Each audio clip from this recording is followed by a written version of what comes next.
If we reduce the number of professional lawyers, is it better if we're replacing them with a lot more bad lawyers and robot lawyers?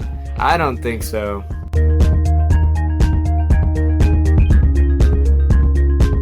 Welcome to The Latter-day Lens, your home for faith-promoting, unscripted discussion of current events. If you'd like to contact us, you can send us a text message through the link in the show notes. You could also email us, latterdaylens@gmail.com. If you want to know more about the show, please visit our website, latterdaylens.com. Hey everybody, welcome to the Latter-day Lens. We are so glad you are with us this week. I'm your host, Matt. With me as always is Shawn. And nobody else, Shawn, just you and me this week. Bang. Yeah, that's right. Because these topics are near and dear to you and I only. So we're going to go deep here. I actually remember how last week I called out the listeners and said, write better emails or better messages. They answered. Yeah, they did. They did. This is from Clayton. Really good job, Clayton. You win on this. He wrote in and said, the discussion on housing was entertaining, but lacked boots on the ground knowledge of local and national trends of what municipalities are doing about the housing crisis and what caused the crisis in the first place. Mortgage rates and NIMBYism are absolutely part of the equation. That's what we talked about. Yeah. What wasn't discussed was the impact of the 2008 housing crisis. Home builders couldn't make money building starter homes anymore, so they pivoted to the expensive home market. They built fewer homes, but still pulled in profits. It was actually a very profitable pivot for them. Over the next 10 years, hardly anyone was building starter homes, so the housing stock didn't keep up with the oncoming demand as millennials began to look for starter homes. Couple that with the rise of short-term rental units like Airbnb, then not only were new homes not being built, but the existing supply was being scooped up by corporations and individuals building their passive income portfolios. This is why many towns across the country started banning short-term rentals in their zoning laws. I have more to say, but this is probably enough for now. That's a well-written comment into the podcast. Yeah, the interesting element that we didn't discuss was the effect of the 2000. Now, why is it, though, that the 2008 crisis, he didn't explain why that's causal to contractors not being able to afford to build or not being profitable in building like starter homes? I don't understand that connection. I can explain it. Okay. After the 2008 crisis, the federal government passed really strict regulations about lending, who could borrow money for homes and things like that. So there were not the market for starter homes had dried up because people didn't meet the savings requirements and the income requirements, the more strict requirements that you needed to get into a starter home. So who has the money and the means to be in that new financial market? The more expensive homes, the richer people. And so builders are like, well, let's target the people that can actually borrow money right now, which wasn't starter homes.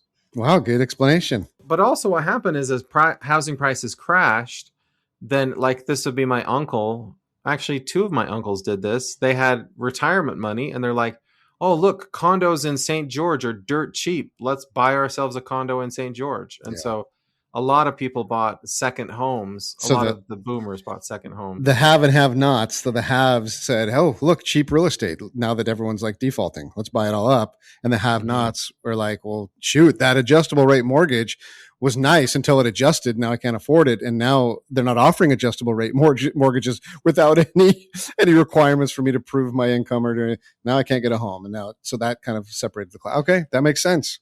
Yeah. So there's not as much supply. And then those people who have my uncles who have their second homes in St. George, they're not selling those. They're holding on to those. And so there's nobody, if you wanted to buy something in that price range, there's not as much supply. Yeah. I mean, it is a supply demand. Yeah, absolutely. Yeah. It's crazy. Yeah. We were watching closely this LA mayoral race here, and they're talking heavily about a number of things, including like how absolutely restrictive it is in California, for example, it's so heavily regulated. You can't build new homes. Mm-hmm. And so there's just no supply. The demand is way too high.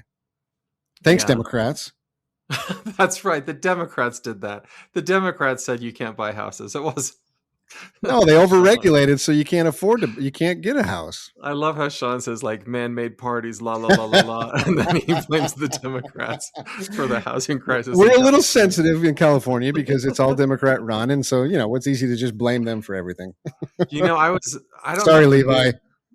I don't know the news source I was looking at, but for whatever reason, I get news about San Diego County and city government in San Diego from time to time. Anyhow, San Diego County was like finalizing their budget, and it was like $9 billion. I'm like, are you kidding me? I mean, we're like the 12th largest city in the country or something like that. That's just an insane amount of money for a county to have for their budget. I mean, I'm sure that there are expenses, but that's crazy. That's huge. Crazy. There's probably like, I don't know like what state budgets are, but I can imagine that there are states that don't have that large of a budget. Yeah. Maybe they do, but now compared to LA, and it'll really blow your mind. Like LA, really? They spend more in LA. Oh, jeez, it's crazy. Well, that's good because then when there's a fire and everybody's house burns down, you can count on your city government to be there and help get things cleaned up. See, listeners, Matt's being facetious because the guy that's about to win, he's not going to win. Oh, he's not. No way he's going to win, Shawn. Okay. But go on. The guy who Shawn really likes, and Shawn is willing to commit a felony to vote for. What does that mean? You're willing to go to LA and try and vote. Yeah, I mean, it's an interesting story. He's just a regular guy. He's not a politician. I mean, he was on a reality show, but his house burned down, and then his mom's house burned down, and they're still not in those houses because it's been 3-4 years. So anyway, it's easy for him to stand up and be like, look, all of these existing politicians, and he calls them Democrats, they failed us. I promise we'll never let the houses burn down again. And people are like, yeah, he's going to save our houses. I love that the qualification is just simply to recognize the problem that exists. I have no qualifications to fix it, but I'm angry about it. So vote me for mayor because I promise I can fix it. Well, he's shout at people. No. He's smart because after that happened, all the Republicans came out and were like, well, if they would have done just these 3 things, then we would have avoided the whole city burning down. And so this guy's whole platform is, we're going to do these 3 things. Yeah. You should be proud of Mr. Political Scientist. He's playing the game. I'm really proud that he's got you engaged in local politics. Yeah, I think that's good. Okay, let's go our first topic this week. Okay.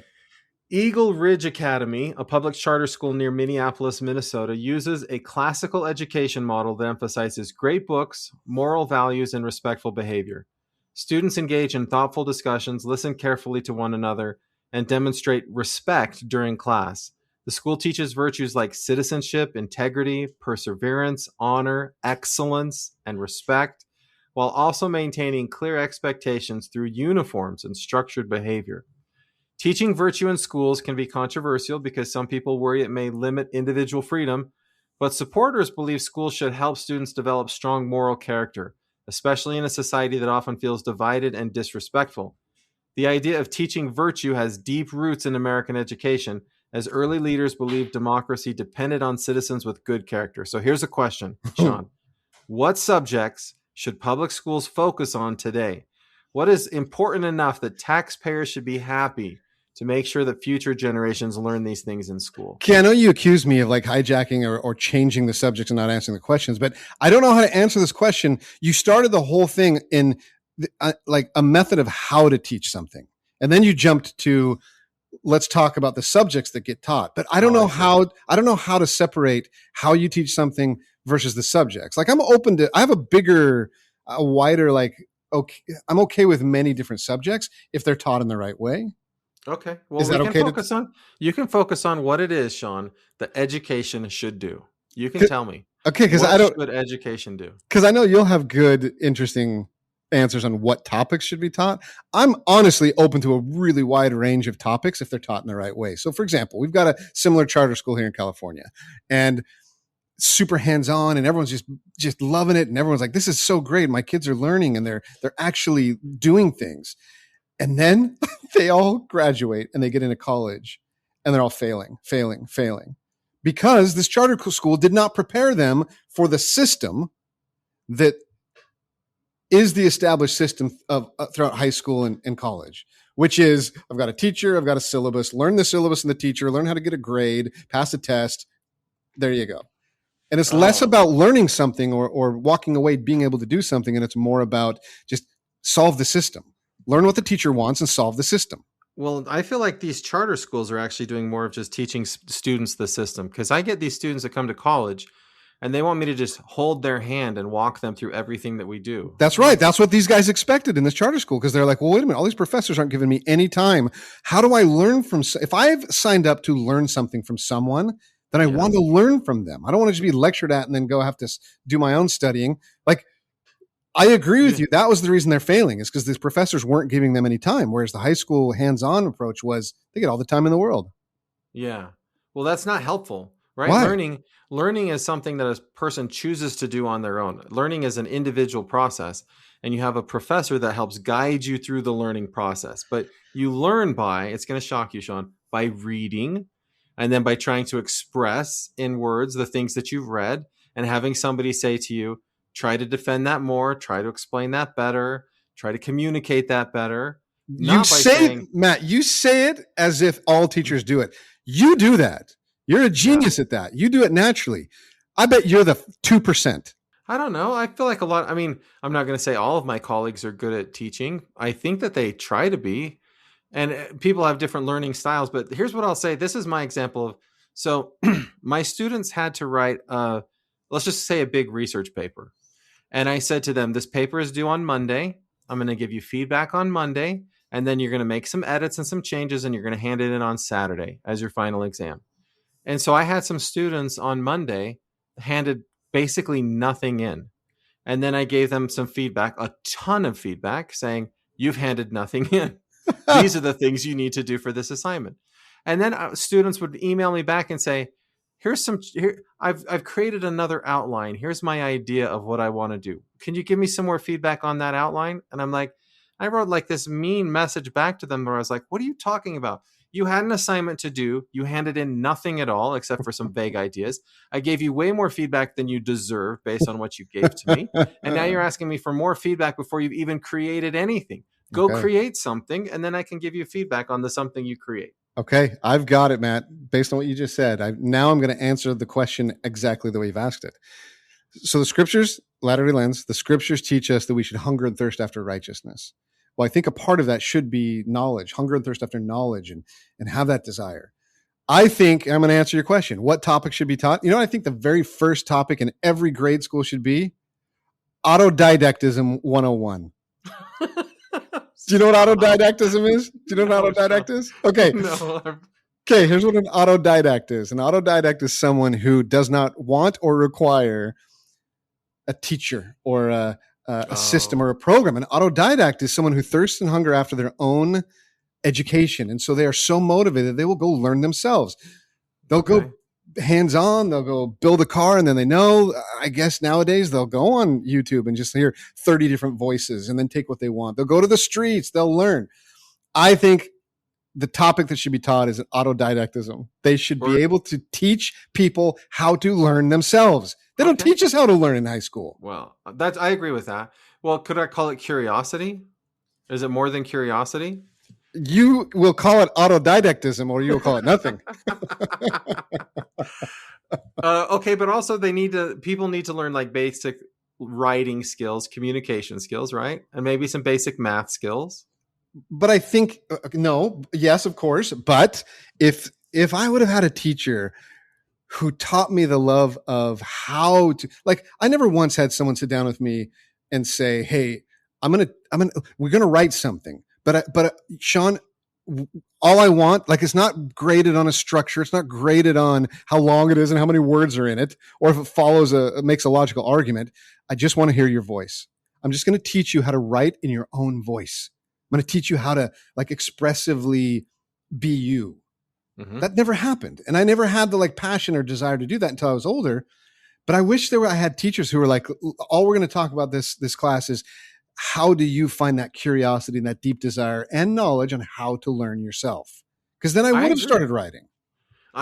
Look, you get autodidactism 101. Okay, that's good. I'm fine with that. Nice. But I also think that there should be some kind of, I feel like if you cannot express yourself in written communication, then you really can't express yourself. Matt, I will default to every subject you want to teach in high school. I don't care what it is, if we can succeed at getting them to be autodidacts, to want to learn to learn on their own. Because then when they take your reading class, your math class, your science class, all the soft sciences, all the hard sciences, they'll know how to go and learn that on their own instead of relying on a teacher who doesn't know how to teach, or a system that only rewards grading. And no, I understand what you're saying. There is a lot of value in having a teacher who's passionate about a subject, knows the subject deeply, so well that when a student tries to fake their way through material, the teacher says, "No, I know where you're coming from with that, and that's like garbage. I know where you got that garbage from. I recognize it." Like, there's value in having a wise. I agree, but you're so rare. Like we're not rare. You are rare. Like I can name 2 out of the 40 teachers that I've had in grade school and in college, maybe 2 that were what you described. The problem is that we call a high school degree no matter where you get it from. And so there's some exceptional high school out there, some exceptional teachers, and then there's some horrible ones. And in the end, everyone gets the same degree. And so there's so much variation. And same with the college degree now, right? You can do an online degree. You can do a garbage degree. You could do a Harvard degree. And we treat them all as if they're the same thing, but they're not even remotely close to the same thing. So people as consumers don't know how to select. They don't know how to say, where am I going to get the kind of education I'm looking for? And where are all the people who are just trying to get easy A's in a piece of paper? Let's just have a place for them. And people don't know how to, as consumers, find those places. You know how we can help people? You know who does know how to find those places? Autodidacts. Maybe. Okay, but can I also say we have to teach morals? We have to teach virtue. I was wondering if that's what you were setting it up to teach. I don't think so. No, because now you're putting it in the hands of someone who is always going to have different morals than you. And so they're going to be teaching the morals, their own set of morals. Matt, there should be, if you're going to go into that category, you have to teach an extremely wide range and be required to teach all morals. But that's not going to happen. Well, that's why we have the great books, right? There's it's called the great, there are these 100 great books, but you maybe don't have to do all 100 of them. But the idea is this, Shawn, that human nature, human experience is virtually the same generally, right? Like I can read the Book of Mormon, and even though those people lived in a completely different context, completely different social structure, there's things that Nephi experienced that are similar to things that I'm going to experience in my life. And over the course of human history, people have all pretty much dealt with the same sorts of struggles. So great thinkers, great philosophers have written books where they talk about that stuff. And so you read the books of these big ideas, the big thinkers, and you say, let's sit down as a group and just kind of chew on these ideas and let's think about these ideas. That sounds magical. I do that with my adult friends. I love it. But in a high school setting, you're only going to be able to limit to 10 books. And now you have to decide which 10 books are we going to put out there. And someone's not going to agree with those books. And someone's going to insert a book that isn't teaching proper principles or morals. There's ways you can do it, Shawn, especially if they're autodidacts, right? They can choose the one that they can choose the idea that they want to focus on. We don't all have to read everybody's book. We could do a group discussion or some kind. But I honestly think, Shawn, that we do not require enough of high school students. We've made high school so easy that students are not coming out of high school with any real skills that are super valuable for them. So then we're failing people. That's what I'm saying. If we're going to put this kind of money into taxpayer education, we should be getting a better return on investment than what we are. And part of that is because we don't require enough of our high school students. All right. That's good. I like it. All right. You get the point, Shawn, because do you know what? I learned from you autodidact. I didn't know what that was. All right.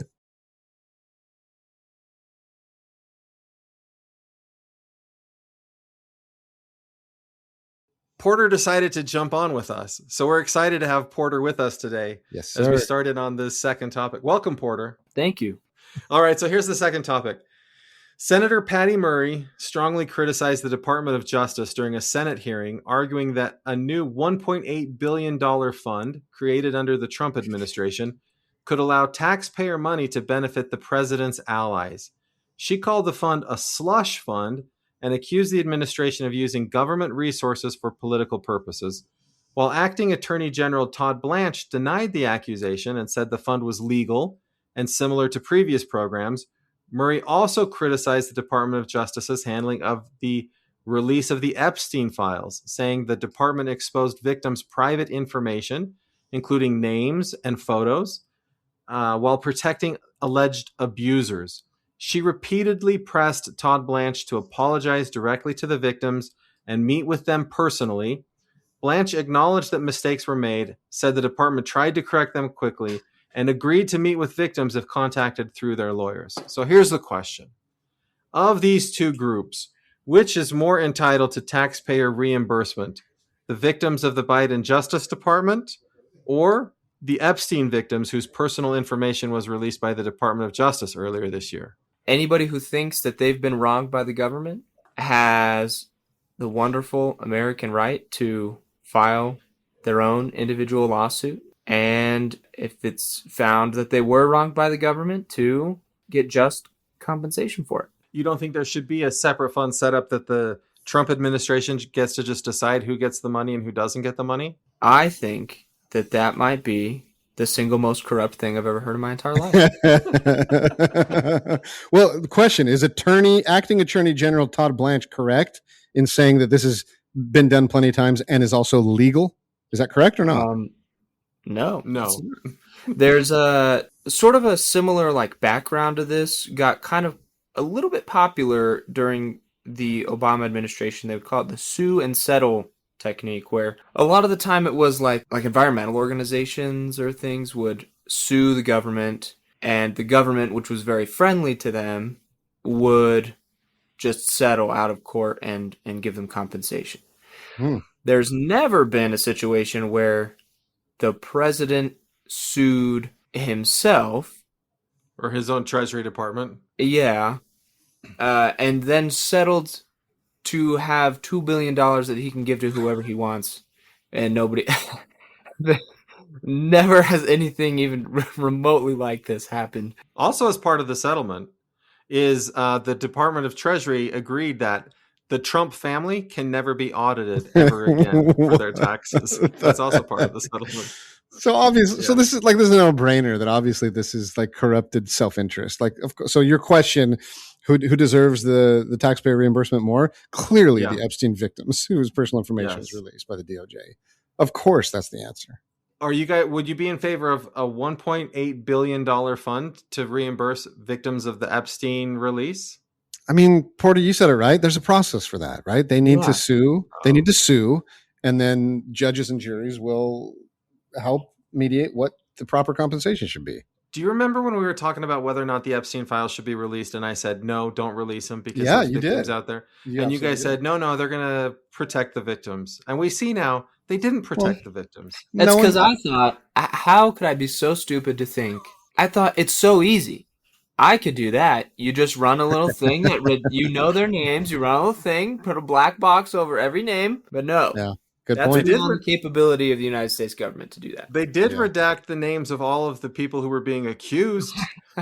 We don't have any of those names in the Epstein files, but somehow those victims' names got out there. Hey, Matt, this is why smaller government, man. Smaller government. Inept.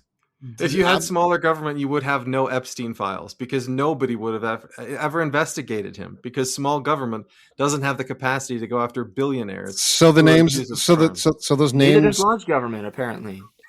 Yeah, there you go. There you go. Yeah, I thought maybe somebody would make the case that Biden had persecuted these poor conservatives. Well, I'm going to say maybe there was somebody. I don't know of anybody personally who's been seriously unjustly prosecuted by the Biden administration, but maybe there was someone. I don't know. Rudy Giuliani, perhaps? Yeah, the pillow guy, the My Pillow guy. Yeah, or all those J6 people that got. There's a difference between being between government weaponization and just being more likely to be prosecuted for crimes you actually did because you have unpopular political opinions also. Those are not the same.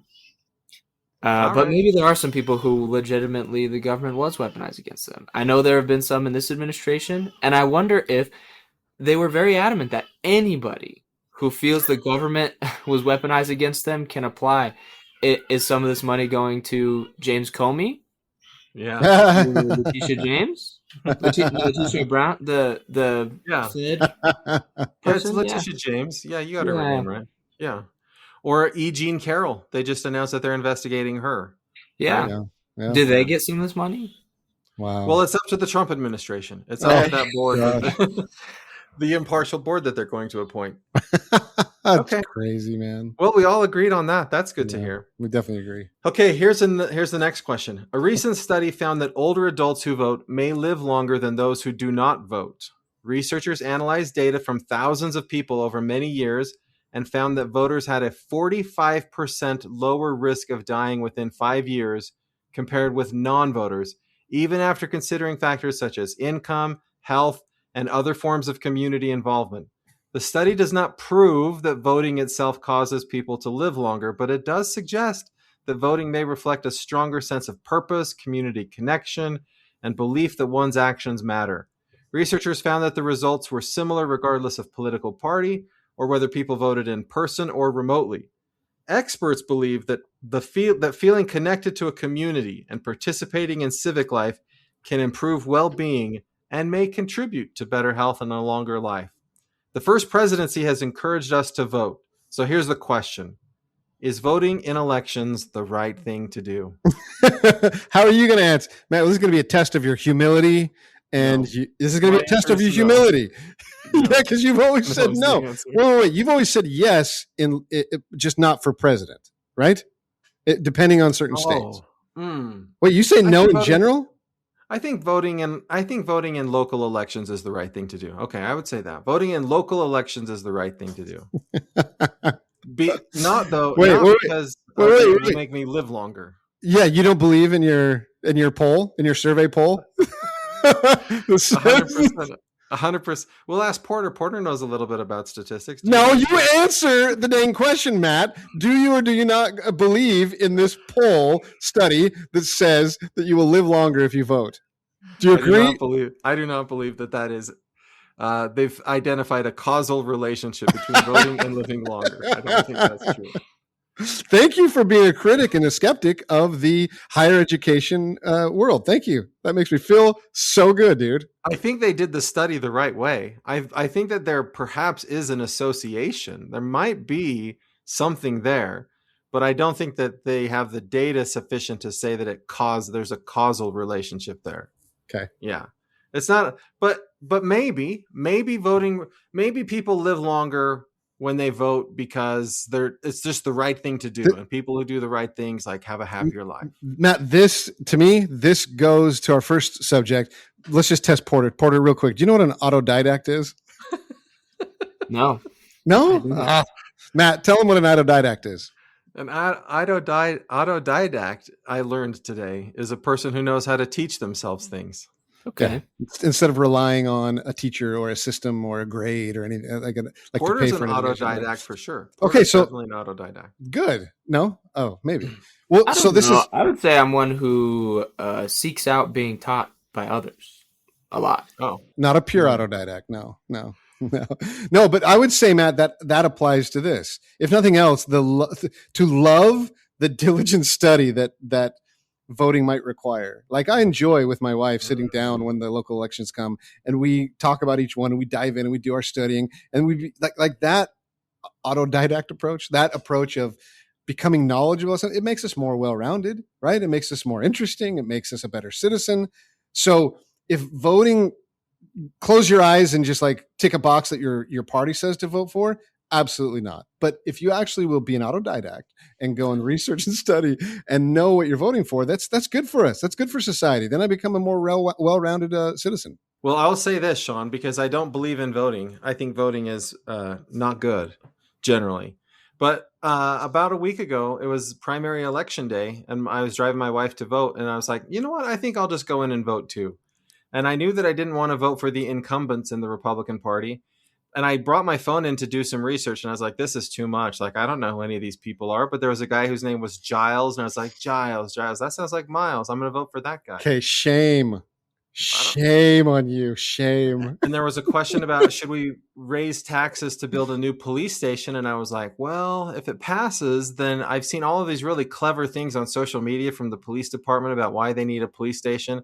And if I vote yes, then they're going to stop doing that because they will have gotten the money they want. But if I vote no, maybe I'll see more of these clever ads on social media where they're like, hey, we need a police station. So I was like, I think I'm going to vote no because I want to see them keep these ads going. Okay, so that little tiny little thought exercise that you did, if you would have put a little more time and effort into that and to the other things you voted on, then maybe what the prophets, the first presidency, is saying is this: vote in elections because it is going to make you a smarter, more interested member of your society and your community.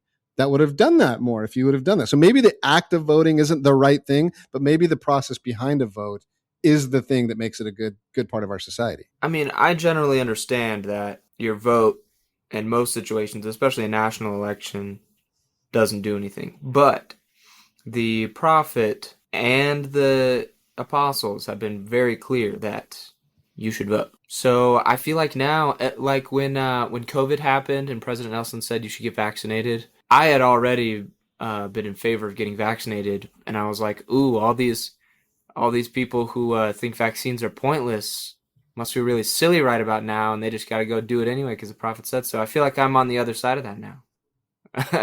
Because of what the prophet said? Yeah, now I was like, I don't know. Maybe I'll show up to vote if I have time. Especially in Idaho, my vote's not really going to do anything. It's a done deal here. But then the prophet said, yeah, you should vote. So I'm like, Matt, I will do it.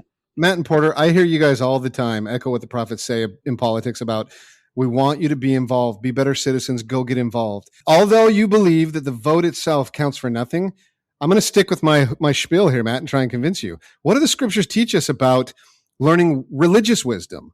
You have to have a hunger and a desire and a diligent effort to actually learn the things. Look at Nephi, man. His dad taught him everything. He didn't just close his eyes and go, my dad said it's true. It's good. He had a desire to go learn for himself. So to me, Matt, I'm trying to convince you of this. Well, I'll read the letter because it supports what you're saying, Shawn. This is the letter from last election, right? From the first presidency. We urge Latter-day Saints to be active citizens by registering, exercising their right to vote, and engaging in civic affairs, always demonstrating Christ-like love and civility in political discourse. We urge you to spend time needed to become informed about the issues and candidates you'll be considering. Some principles compatible with the gospel may be found in various political parties, and members should seek candidates who best embody those principles. Members should also study candidates carefully and vote for those who have demonstrated integrity, compassion, and service to others, regardless of party affiliation. Merely voting a straight ticket or voting based on tradition without careful study of candidates and their positions on important issues is a threat to democracy and inconsistent with revealed standards. So, Porter, that is a fire letter. That is so good. So, Porter, when you are in line, a 3-hour line to get your favorite, whatever vaccine is your favorite, you should be studying all the topics of the day in your local municipality to vote for and become informed, and therefore you would be a better citizen. So I'm saying voting in elections is not the right thing to do unless you do it the right way, because they were pretty clear in that letter. Oh, good. If all I do is show up on election day and vote a straight party ticket, if all I do is show up on election day and vote for what all of my friends and family are telling me, they actually called that a threat to democracy. Excellent point. So it's not voting. Voting isn't enough. What I did on election day was a threat to. That's true. I didn't. I feel like voting randomly is not voting traditionally or a party ticket. Voting randomly is probably fine for democracy. Actually, net neutral effect. Yeah, because if everyone else votes randomly, then you've canceled each other out. Basically, Porter, don't find ways around being obedient to this. So that's mine. That's the way I interpret the first president. What the church is telling us to do is we have to study candidates. We have to vote for people whose integrity, morals, all of that stuff align with our own. And if we're not doing that, then we really shouldn't be voting. And we really shouldn't be, like, you either do it the right way or you shouldn't do it at all. And know what I like about the letter? It doesn't say, and I know that the church leaders have expressed something like this before, that you should think about what issues are most important to you when you are voting. But I like that this letter didn't say that, because I feel like just voting based on issues, and for a lot of members of the church, it comes down to like just one. A lot of time it's just abortion. For a lot of members of the church is what they or gay marriage or transgender yeah or guns. Yeah. And I like that this letter said, think about the integrity and the personal character of the person you're voting for. That I feel like a lot of the time we get so caught up in issues because that's what candidates want us to do, because it's very easy to take a position. It's very hard to be a good leader. So I think if you forget about that aspect of trying to discern and exercise the spirit and learn about these people, you are much more easily controlled by propaganda. This morning when I was in the shower, I decided I don't like Senator Risch of Idaho. I have to be careful because Porter interned for him. But I was like, I don't like him anymore. I'm going to try and get him voted out. And this election seemed like a great time to just disrupt the establishment and show him. And so then I was like, okay, maybe I'll reach out to the Democrat running against him, see if I could like help him out, help him. And then I started looking into the Democrat and I was like, oh, I don't like this guy either. Like, there's no way I'm going to spend my time helping that guy. So maybe I'll look at the other candidates and see if I can help them. But I think it's important to not let the two parties divide us and say I've got to pick either a Republican or a Democrat, and to not say I'm going to vote the lesser of two evils because maybe I don't like Risch, but I also don't like the Democrat. So I don't have an obligation to go vote for one of those two. I can like choose who I want to vote for. But you've done the work. You've been obedient, and you've done the work to kind of do your research, and that's what the prophet's saying we should do. And so it's okay if on election day, if I don't like either one of them, I can go vote and not vote for anybody, or I can write in somebody. If right? saying that helps you feel good about this whole thing, then sure. But don't you think that's true? Yeah, I do. Yeah, I do. You can't let them just force you to pick between one of two. I agree. Yeah. In 2020, in 2024, 2/3 of Americans wanted neither of the candidates. They didn't want Biden or Trump. They didn't want Harris or Trump. And yet they all chose between those two. Yeah. And that's not good for them. That's not what the Lord wants to do. Well, but whatever that person's reasons were for choosing, maybe they did choose the lesser of two evils. Maybe they did the research that you're talking about, that you did. It's okay that you conclude not to vote, but it's okay that they conclude to vote the lesser of two evils. That's a choice they make. That's a choice they make based on what the prophet's saying is your own study, your own research, your own conclusion. They think it's better for the country to do the lesser of two evils. That's their prerogative. You can't judge that. You had me until you said that, Shawn. That's where you lost me. You lost all my points with that statement. That's because you're looking for any excuse not to vote. Lesser of two evils can never be the right choice in voting. It can never be that. You have to have your vote be for the person who best represents your integrity, your morals, and all of that other stuff. If you vote for somebody that is not a good person because they're not as bad as the other person, that's the threat to democracy situation. I don't want to be hypocritical because that is exactly what I do. If I've never voted for Trump and I've never voted. Yeah, no, that's exactly what I do. But I don't judge people for saying. You should judge them, Shawn. He should judge them, right, Porter? That's not okay. No, but also I need to say on the record, I would vote for Senator Risch. I think he's cool. There you go. Okay, there you go. Okay. Well done, Porter. Look, my reasons, everybody knows, my reasons for voting for who I vote for aren't all that complicated, right? There was a picture in the Trump impeachment hearing of Senator Risch sleeping, and I was like, never again. He's out. You cannot sleep while you're a U.S. senator. Porter's been there. That's going to rule out quite a few of them. Quite a few of them. Porter's like, I sat through those meetings. Do you know how many people are asleep in those meetings? Let me tell you, not exactly riveting all the time. If sleeping on the job disqualifies someone, I can't vote. There's like nobody I can vote for. Oh, there are some. Okay. I would say like Lisa Murkowski's probably not sleeping on the job very often. All right. I'll move to Cory a last. Booker, that guy, he's famously energetic now. That's true. But none of these are people that you can vote for because of where you live. Yeah, We've got, that's true. Rish or Crapo or Vulture. I don't know. There was kind of a. No, maybe I shouldn't. Maybe I shouldn't say anything. Never mind. We don't want to ruin your career for Stick with your candidate. We'll move on to the big question. Okay. So a growing number of people are using artificial intelligence tools such as ChatGPT and Claude to help them file lawsuits without hiring a lawyer. Courts are seeing more of these self-represented, or sometimes Shawn likes these Latin terms, pro se cases, because AI can quickly create long legal documents, research summaries, and arguments. While AI can help people who cannot afford legal representation gain access to the court system, judges say it is also creating problems by increasing the number, length, and complexity of court filings. I'm just going to pause and say, poor judges. I am so sad for the things they have to read. Some AI-generated documents contain weak arguments, incorrect information, or even fake legal citations, forcing judges and court staff to spend more time reviewing them. Experts believe AI has the potential to make the legal system more accessible, but they also warn that it can overwhelm courts and mislead people into thinking they have stronger cases than they actually do. So here's the big question. The Book of Mormon can be quite harsh about lawyers. If AI can do the job of a lawyer, maybe we'll have fewer lawyers.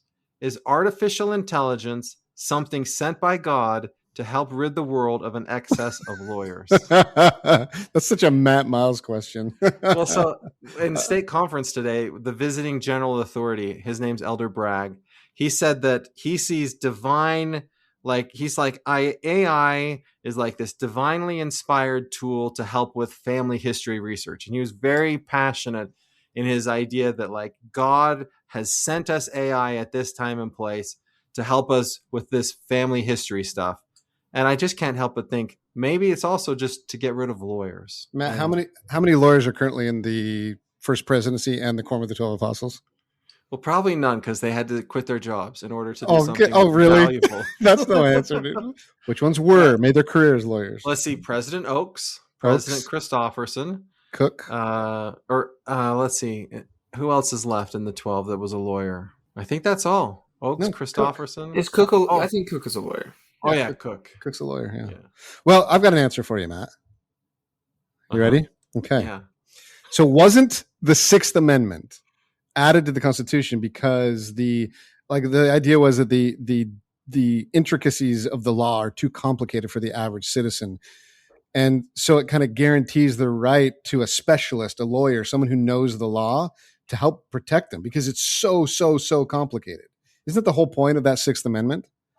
The right to an attorney? Yeah, the right to attorney. That's the reason behind it, right? It's so complicated that you need a specialist to actually navigate you through and make sure you're protected. Mm-hmm. Okay, so if that's the case, then I would say either you need to simplify the law or shut up about how using AI to make it more complicated. It's already crazy complicated. Let AI do it. Let AI be involved. I don't care how much you have to read as a judge.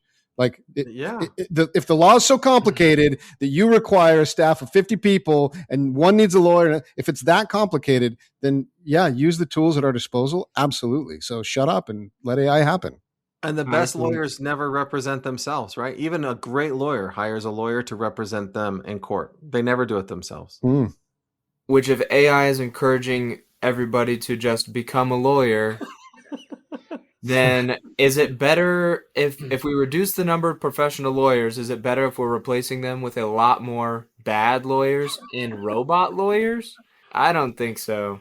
I'm actually doing a research project right now about AI on the other side of the bench, AI being used in like pre-trial sentencing or like civil triage. And I think sometimes we would think that robots would be like the fairest way to decide things like this, to decide the law, or that like it might be the most efficient way to navigate the law because, they're impartial.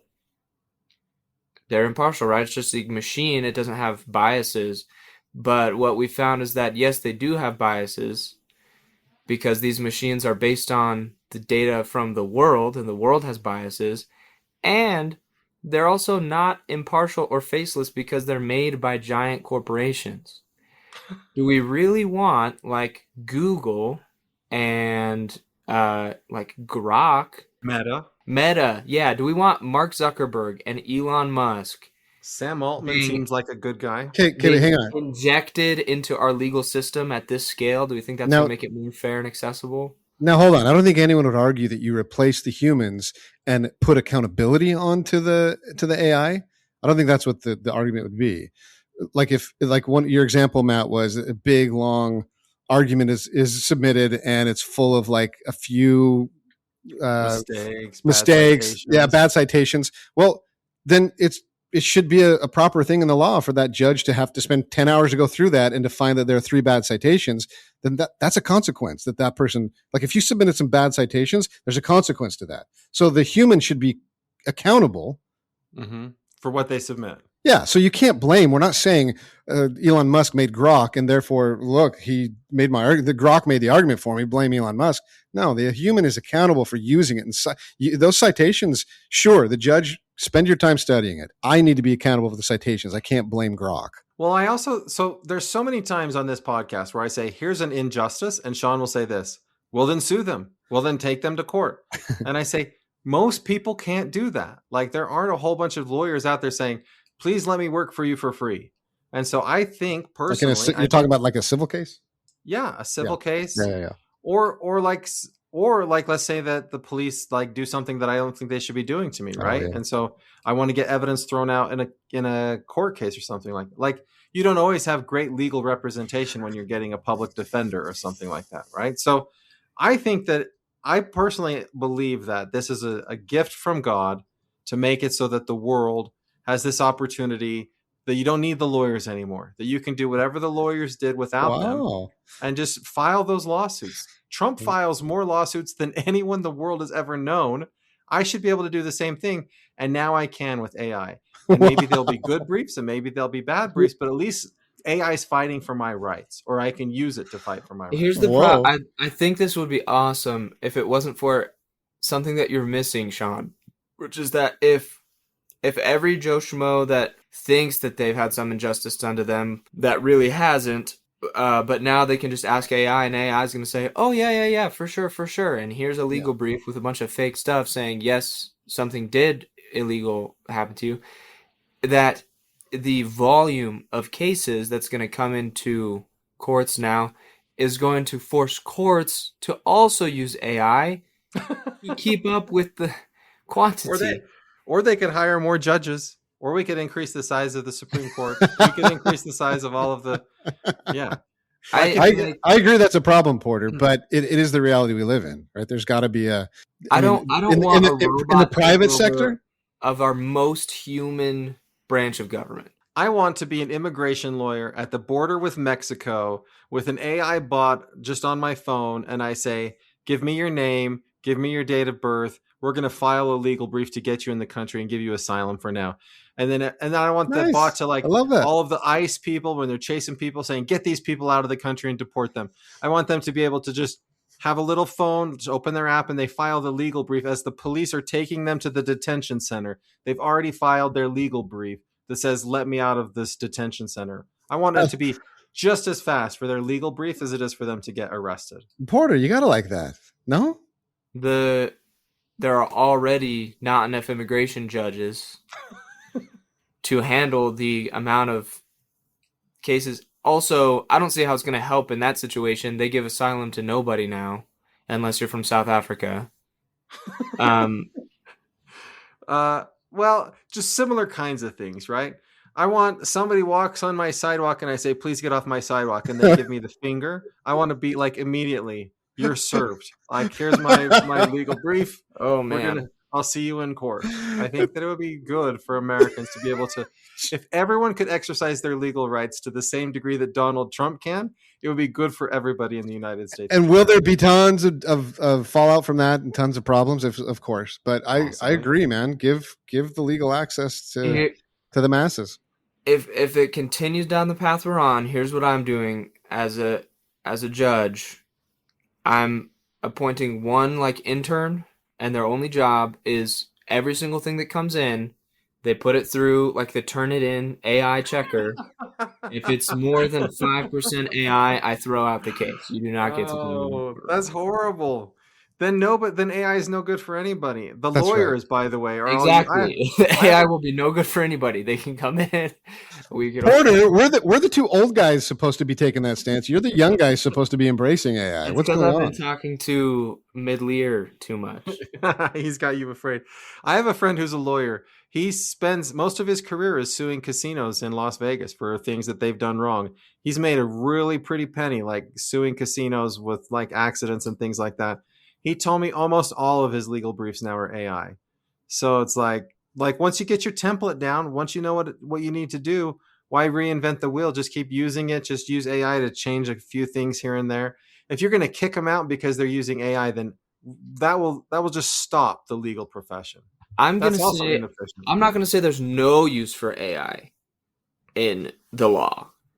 I think AI can be an incredibly helpful research tool or a tool to develop your argument. But once we start allowing machines, which means we're allowing giant corporations to just like submit all of our writing and arguments for us, like the whole point of the judicial system is to like reason through things. This is like a uniquely human thing that we do. I feel like you didn't read my Book of Mormon verse here, Porter. The purpose of lawyers is to get gain and stir up controversy and stir up anger because they make their money by how much employment they have, right? The more work they get, the more money they get. So if you go to a lawyer and say, "Do you think I have a case?" their answer will always be, "Yes, for $500 an hour, I'll help you with that case." Because there's always like that's what lawyers want. But the Lawyers point are of like lawyers, high-minded. you want your lawyer to be incentivized to win. And the Okay. other lawyer is also going to be incentivized to win. And it creates an adversarial trial, and that's the whole point. Porter, I think what you're pointing out is an actual very, very important point, that if we embrace AI in any category, including the law, where we literally just turning our brains off and allowing the accountability or trying to let the AI be accountable, then we're failing as a society. I think the point, though, Porter, is whether it's this legal realm or any other realm, we as humans have to be accountable to them. We can't turn our brains off and just let them do the work for us. We have to be the ones accountable. So if any of the scenarios you guys put out there, if we are letting the AI do everything for us, it is going to fail. Yeah, it'll fail. Yeah, you're right, Putter. We can't turn it over to them. But I think that's the voice that I think the church has had a good voice, really kind of at the forefront, right? They've said, you can't use AI, but you can't replace God, right? You cannot go to AI, turn your brain off and let it tell you, let it answer your prayers and teach you what wisdom is. You can't treat it like that. You are the ones accountable. You have to practice our agency. But we can use it to get rid of lawyers. I think. We're not at the forefront anymore after the Pope's encyclical. Did you see that? Yeah, No. Did he say? He said get rid of it, didn't he? You said you didn't see that, Matt? I didn't see it. Did he say get rid of AI? He didn't say get rid of, but he released a very extensive encyclical almost entirely about AI, like giving a lot of direction about how to not lose your humanity, how to stay connected with God, to not let it replace your ability to interact with Him, to not try to use it to eliminate divinely ingrained human weaknesses that bring us closer to Christ. He copied the living prophet. Or Shawn, the Pope gets guidance from the same God that our prophet gets guidance from. And it's multiple sources. It's triangulation saying. So when we hear some imams saying the same thing, then we'll know, okay, God's trying to send a message to everybody. Through our living prophet, and then they get it. He had some specific lines that he said we shouldn't cross, though. He was like, we need to not use it for weapons because it like violates the ideas of human dignity. We need to not use it for... And I think he said surveillance, maybe. But But he didn't say lawyers. He did not say. I didn't read the whole thing. It was like it was like 45,000 words, but that's something that our church has not really done as much of, is saying like, hey, we shouldn't use it for these particular things, except for they've said don't use it to try to find answers to prayers.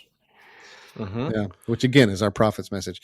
And Matt, it's exciting that you're on this you're on this train, right? You're embracing AI. It could replace lawyers. One day it could replace professors.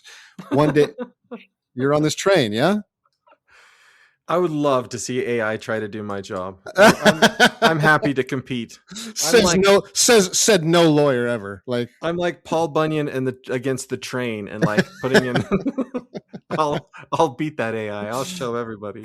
Yeah, and that's the right attitude. That is, and you're going to even use AI to make yourself a better human teacher. And that's the point, Porter, with the lawyers. I can use AI to make my lawyer better, or make myself close to, I don't know what I'm trying to say. But yeah, the point is the humanity and the accountability needs to stick with humans. That needs to be the focus. Yeah, if we ever turn it off, we're dead. And guess what? We are competing against a world of so many, the masses, who are just turning their brains off and letting AI tell them everything.